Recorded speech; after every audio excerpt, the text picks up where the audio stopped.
दोस्तों मैं सुखदेव साहू आज आपको कहरवा लूप के बारे में बताने जा रहा हूँ जो स्टाइलस RMX के अंदर में रेक्स 2i वाले फाइल चलता है उसी के बारे में है।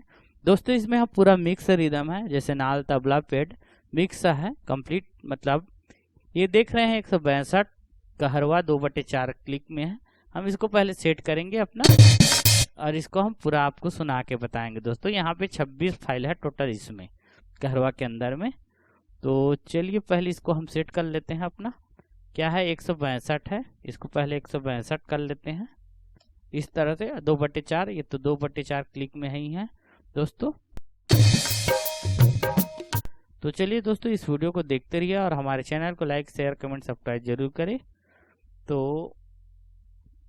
सुनाते हैं हम पूरा कंप्लीट, इसको 22 फाइल है कंप्लीट, सुनते रहिए।